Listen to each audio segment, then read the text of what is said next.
I'm a dancing master. I'm skillful, pretty, fast, artistic, creative, rhythmatic, classy, unique. In other words, I'm pretty. He kept telling you, I'm the greatest. Ain't nobody can beat me. I'm the greatest. In the ring, he was almost a miracle man. I mean, he would win fights against a Liston and a Foreman that no one gave him a chance. He was great before a fight, he was great in the fight and after the fight. We didn't know that we got spoiled.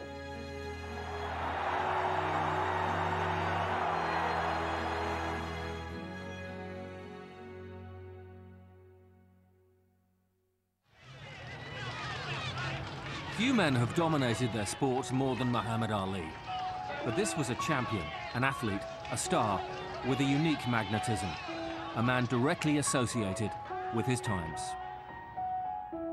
Muhammad Ali's legacy will be as one of the greatest fighters of all time, and more than that, in many respects, as a towering social, political, and even religious figure. I think he attracted the masses. I think he just wasn't just a fighter, he was a figure. Ali was born Cassius Marcellus Clay in January 1942 in Louisville, Kentucky. Not naturally bright as a young boy, Cassius drifted into his eventual profession by chance. When he was 12 years old, he rode his brand new red Schwinn bicycle to a black home expo. Left my bicycle outside. It was a rainy night, I remember, and came back, it was stolen, so I asked the man working to find the nearest policeman. He told me a fellow by the name of Joe Martin, who was downstairs in Columbia Training Center. So I went down and reported my bicycle, and I asked him could I learn how to box so I could beat the guy up if I catch him. Boxing came easily to Cassius. In just 5 years, he won 6 state and 2 national Golden Gloves championships. By 1960, he was part of the USA's boxing team for the Olympic Games in Rome, where his potential for greatness was soon clear. The thing that distinguished him from the others was he loved it, he trained harder than anybody else in the gym, and he wanted to learn. It was that training ethic that earned him the light heavyweight gold medal, Cassius Clay's first taste of international glory. He's fast for heavyweight, fast hand speed and fast legs. He used his legs very well. He fought hard, he trained hard, he wanted to win. The Olympic gold medal was very important to Cassius Clay for several reasons. Number one, it validated in his own mind that yes, he was good and he had a future in boxing. And second, it was a platform on which he could build his entire professional career. Everybody's trying to break records. Man says that he'll be on the moon by 1970. One man said that they're going to make cars that'll run by sunlight. Well, those are pretty game predictions. Well, I predicted I'll be the heavyweight champion by the time I'm 21. To make that step, Clay made a surprise move from Louisville to Miami Beach.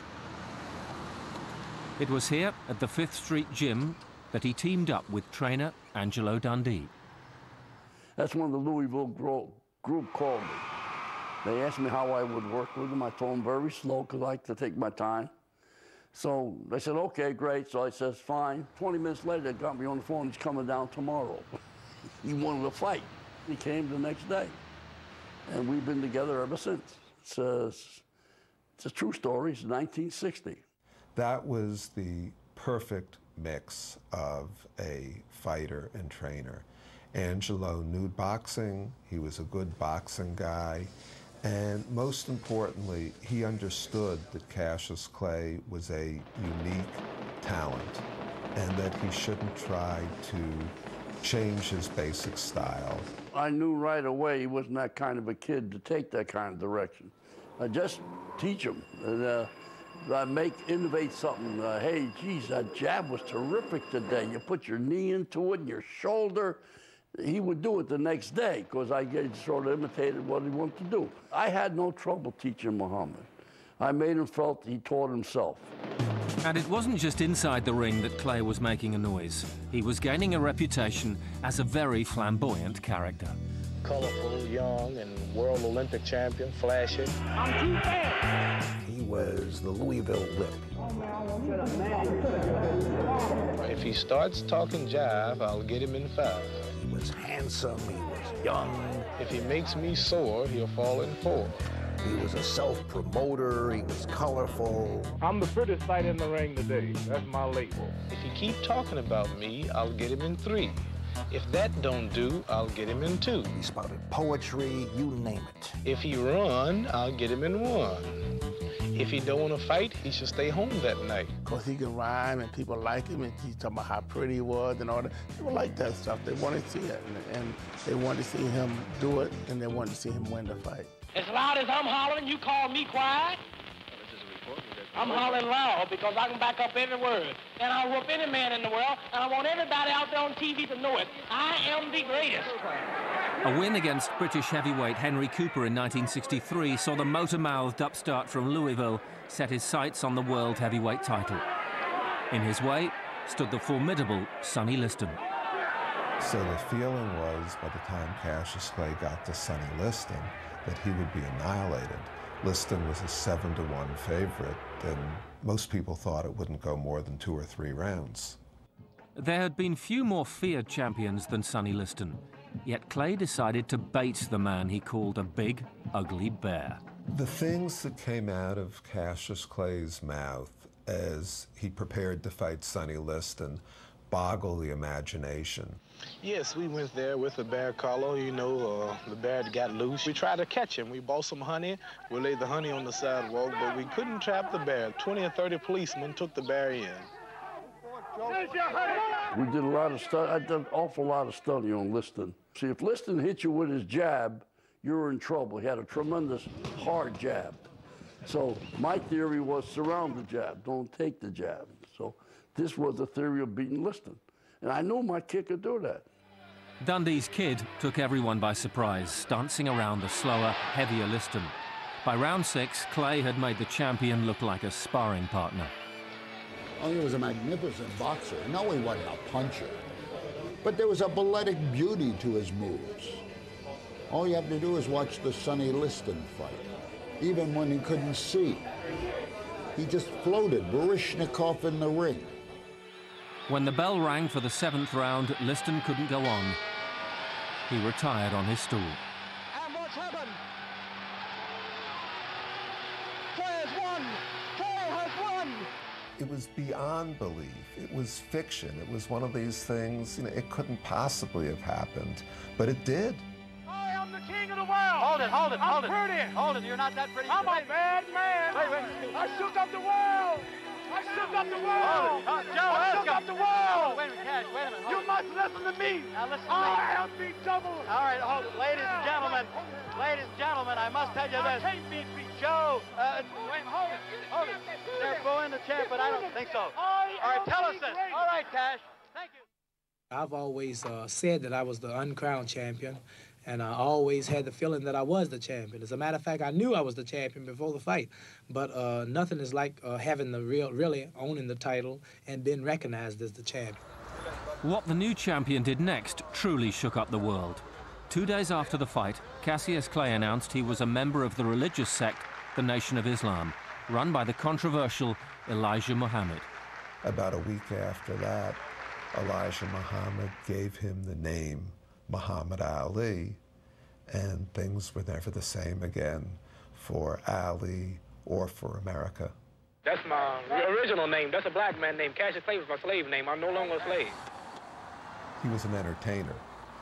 Now he joins the Nation of Islam, and suddenly he becomes an ominous, threatening presence. The white man has told you time and again he didn't want you. He says ever push you aside and beaten you aside, crush you, stamp upon you, swing you up to a limb and lynch you. It's taught me where I belong, where to go, where not to go, things that I should do, things I shouldn't do, what to say, what not to say, and it's made me a real peaceful and well-respected man. And if it wasn't for the guidance of it, then I don't think I'll be in the position I'm in today. Whatever his religious beliefs, Muhammad Ali was heavyweight champion of the world, and he had a title to defend. Sonny Liston was rumored to be getting the rematch he wanted. Well, I really don't know if Sonny Liston will be my next opponent. I predict that if Sonny Liston dreamed he fought me twice, he would apologize. Liston got his dream fight. It was an anticlimax, failing to last a round, as Ali knocked Liston down with the so-called phantom punch. He hit me on the temple. He hit him on the temple. If you could see the fight, he hit him with a straight right hand on the temple. They said, well, Liston took a dive. I said, no way in the hell he would take a dive for Ali. Ali being the most way he's talking and anything. They wouldn't have Liston to sell out to him. If he's gonna sell out, it'd be to someone else. By the mid-1960s, Ali was untouchable in the heavyweight division. With his dancing feet and the quickest hands in heavyweight history, he destroyed a series of challenges. He may not have been the darling of establishment America, but he had revolutionized heavyweight boxing. He sort of danced around the ring. He pulled back from punches instead of bobbing, weaving, slipping them. Heavyweights didn't fight like that. If you was a second slower than him, he would beat you up.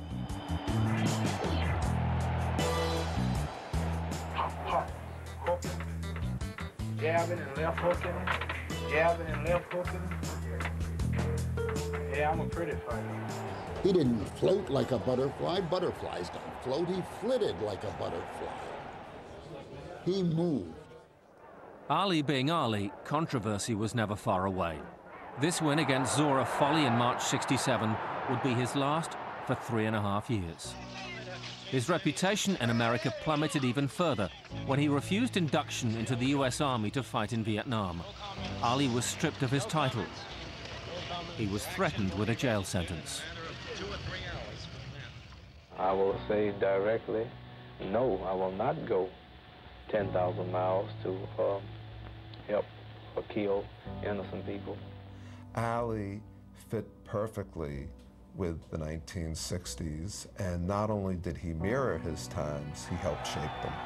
When he refused induction into the United States Army, he stood up for the proposition that war is wrong unless you have a very good reason for killing people. Are you talking to us, That Jim? was revolutionary, and establishment America didn't like it. If I had to give up everything that I have now, if I had to quit boxing and have one suit of clothes to wear and go somewhere and find a job to prove that I'm with Allah and his messenger, Elijah Muhammad, I'll retire and do all of that right at this minute, if it had to be that. The 3.5 years Ali was suspended saw the world deprived of perhaps the greatest heavyweight of all time in his prime. The regret still lingers. Well, no, you didn't see him at his peak until 3 years he was out. That would have been it. And, you know, I feel bad about that because I wanted the people to see how dynamic, what a great fighter he is. And he was a great fighter. There's no doubt in my mind. He was the first big man that boxed. Who's the champ of the world?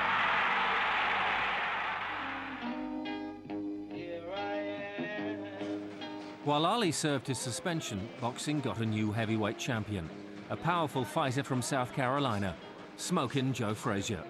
With disillusion growing at the Vietnam War, Ali gained support, and in 1970 he was fighting again. A match between the current champ and the prodigal one was inevitable. He was like running around talking about I got this title, and he wants to beat me up. I was ugly, you know what I mean? And said I couldn't talk and I couldn't walk. I was too small to be a champion. But therefore I had no problem kicking his butt. There's that old story that styles make fights. Joe's style was exactly the antidote to Ali's. It was a natural rivalry because he became the champ while my guy was away. Joe Frazier was a hell of a fighter. Joe Frazier belonged in any era. Perfect style. Yeah, but Joe Frazier was much more than just a tough guy. He was slick, smart, slide shots. Difficult guy to fight. Only a guy like Muhammad could lick Joe Frazier. It was billed as the fight of the century, and there was no love lost in the build-up to their contest in Madison Square Garden in March 1971. He got carry on, man. Came down here and talk all bad about me. Come to my gym, went to my house. Oh man, he was wild. And I took him to New York one time, gave him some love. And he got out the car. Joe Frazier, Joe Frazier got my title. Joe Frazier got my title. I want to whoop Joe Frazier. I said, no, you ain't gonna whoop you. You want to fight me, okay? Oh, I'm the greatest, okay, great. You'll see how great you are when the time comes, okay? Ali was not the same force as before.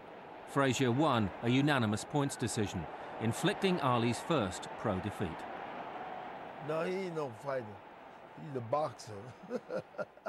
He's a boxer. He hit and run, you know what I mean? But I tracked him down. I cut him down. He could run, but he couldn't hide.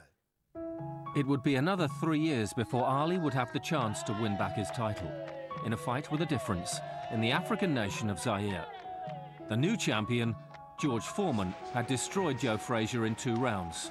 Foreman was another Sonny Liston, big and mean, with the heaviest punch in heavyweight history. Nobody gave Ali a prayer.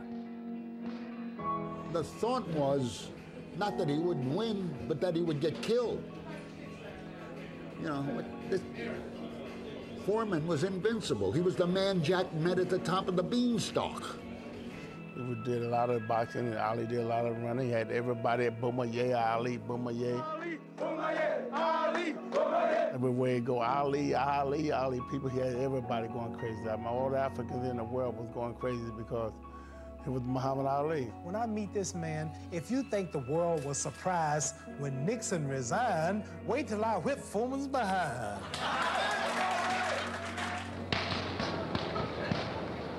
If you ever watch him in the ring, he drags like that after his opponent.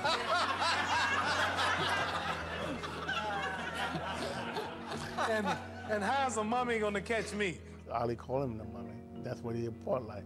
Slow, dragging his foot, trying to get you in the corner to throw one big punch. Ali had claimed he would dance around his slower opponent. Yet early on, he decided against that technique, hugging the ropes and taking Foreman's heavy punches to the body. They called it rope-a-dope. It was improvisational and brilliant. It was remarkable what he did because I thought he was crazy beyond the ropes. Ali, when George pushed him, he laid back into the corner and went at it, bang, bang.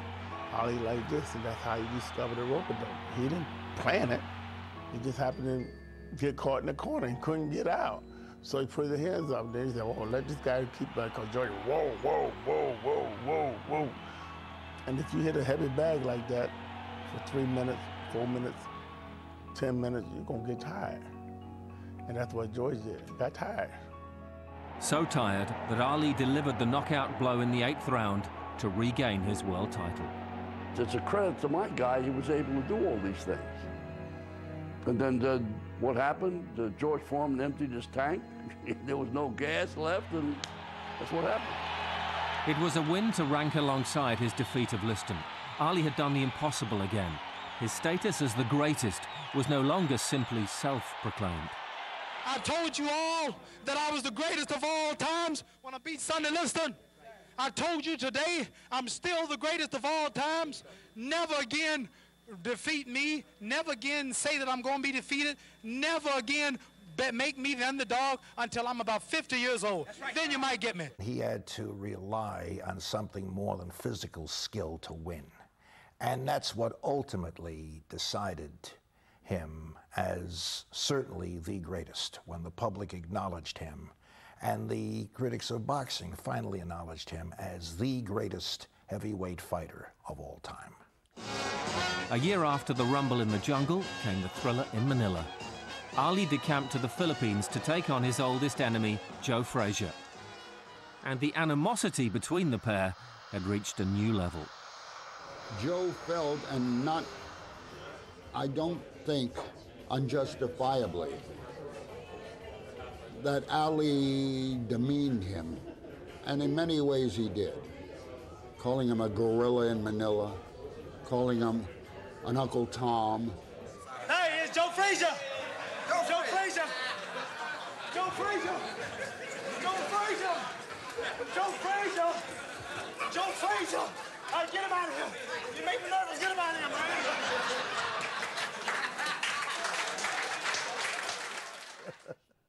But man, that was his thing, man, you know.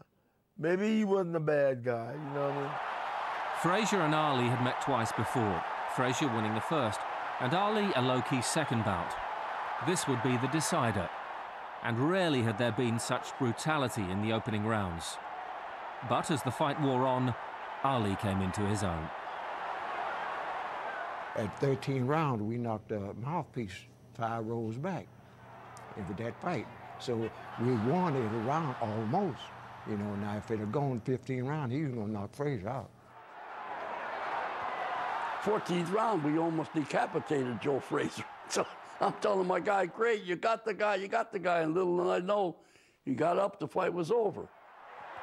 At the end of the 14th round, Frazier's trainer, Eddie Futch, threw in the towel. In overcoming his fiercest rival, Ali had underlined his status as the greatest heavyweight of them all. He would never be the same force again. In 1978, Ali regained his title for a third time against Leon Spinks, before the first of several retirements. As his health began to suffer, many felt it was time to quit for good.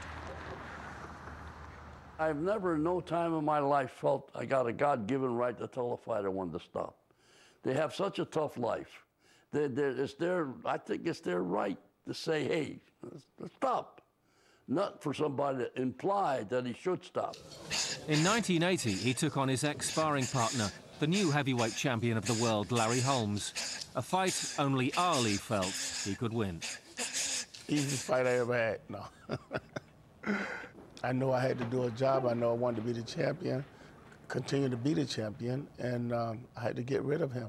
There's no more Muhammad Ali. There's only one, Larry Holmes. Muhammad Ali has seen the bright side, now he's on the dark side. I'm the light side now.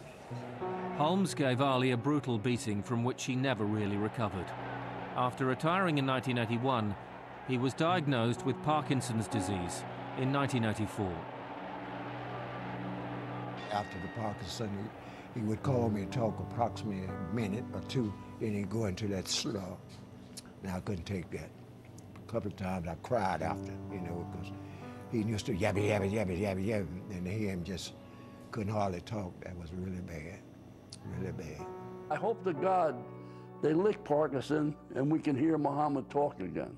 Wouldn't it be great? I'd be so happy because he gave so much.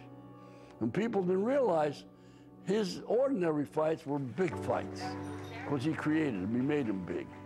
We don't have that today. We miss that. The people who feel sorry for him, and they're probably my age, we grew up with him, see him and he looks old, and we don't look in the mirror and know we are old. So we feel sorry for him rather than ourselves. Ali does not feel sorry for himself. Ali will tell you, if it wasn't for boxing, I'd be a sign painter in Louisville.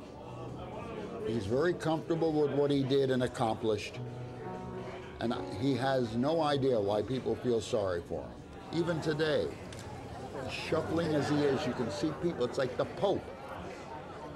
There's Muhammad Ali.